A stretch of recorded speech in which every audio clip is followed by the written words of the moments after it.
8వ వార్డులో జరుగుతున్నటువంటి కాంగ్రెస్ పార్టీ ఎన్నికల ప్రచార సభకు అధ్యక్షత వహిస్తున్న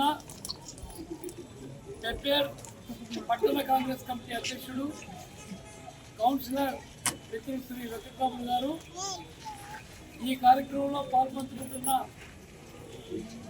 మండల కాంగ్రెస్ పార్టీ అధ్యక్షులు విజయవర్ధన్ గారు, జిల్లా కాంగ్రెస్ పార్టీ అధ్యక్షులు సంఘమండలమైన శ్రీరంగాపూర్ మండల జనరల్సి శ్రీ రాజేంద్ర ప్రసాద్ యాదవ్ గారు, పెప్పేర్ మార్కెట్ కమిటీ మాజీ చైర్మన్, ఒకనాడు ఈ పెప్పేర్ పట్టణానికి సర్పంచ్గా దాంతో పాటుగా ఉమ్మడి మహబూబ్నగర్ జిల్లాలో ఉండే సర్పంచుల సంఘం ఆ ఫోరానికి అధ్యక్షుడిగా పనిచేసిన ఉచ్చారెడ్డి గారు,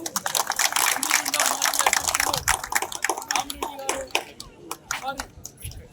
అధ్యక్షుడు రామరెడ్డి గారు, దాని తర్వాత ఇంకా చాలా మంది వనపర్తి నుంచి వచ్చిన కృష్ణ గారు, వారు కూడా వనపర్తి మున్సిపాలిటీకి ఉపాధ్యక్షుడిగా పనిచేసిన గతంలో వారి కార్యక్రమ పరిశ్రమ కూడా ఉంది, కొనసాగుతూ ఉంది.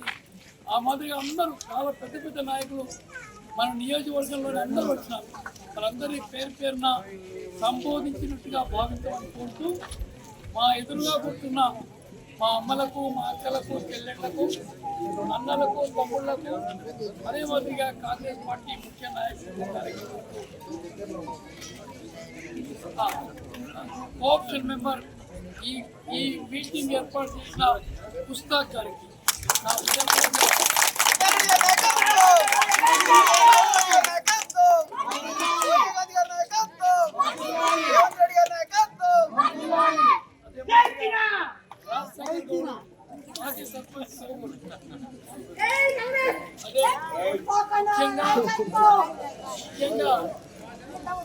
ఈరోజు మేమందరం కూడా మీ మధ్య ముఖ్య ఉద్దేశం, రేపు సోమవారం నాడు, ఇవాళ శుక్రవారం, రేపు శని, మధ్యలో ఆది 2 రోజులు అయిన తర్వాత 3వ దినం మనందరం ఓట్లు వేయబోతున్నాం.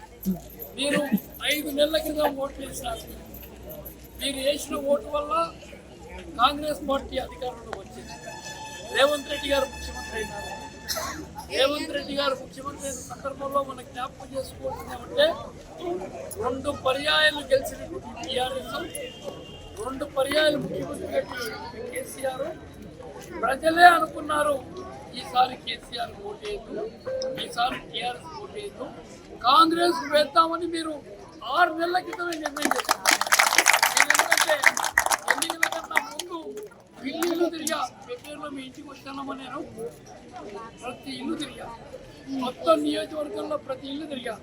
మీరే నాకు చెప్పారు, నేను అడగకుంటే, అయ్యా ఈసారి మాత్రం టీఆర్ఎస్కు కేసీఆర్ ఓటేయం, మీకే ఓటేస్తున్నాం, కాంగ్రెస్కే ఓటేస్తున్నాం మాట 6 నెలల ముందు చెప్పారు. చాలా గొప్ప విషయం అది.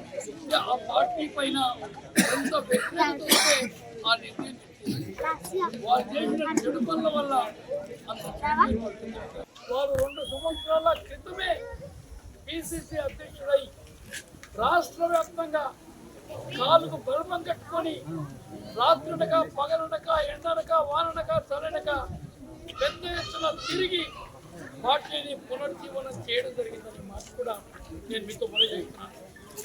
ఆ ప్రకారంగా పార్టీ అధికారంలోకి వచ్చిన తర్వాత ఇలా 6 గ్యారెంటీలు అమలైనాయి. దానికి ఉదాహరణకు మహిళలు ఇలా ఫ్రీగా బస్సులలో ప్రయాణం చేయడమే కూడా చెప్తున్నాం. మిగతా ఎన్నికల కోడ్ జూన్ 7 నాడు అయిపోతుంది. ఆ 7 నాడు అయిపోతే 8 నుంచి ఆ మిగతా కార్యక్రమాలన్నీ మన ఇంటికి నేరుగా వస్తాయనేటువంటి మాట కూడా నేను మీతో రుణమాఫీ 2 లక్షల రూపాయలు రైతులందరూ ఎదురు చూస్తూ ఉన్నాం. 15 ఆగస్టు చేయకపోతే ముఖ్యమంత్రి కుర్చీలో కూర్చోవడానికి నేను అనర్హుణ్ణి అనే మాట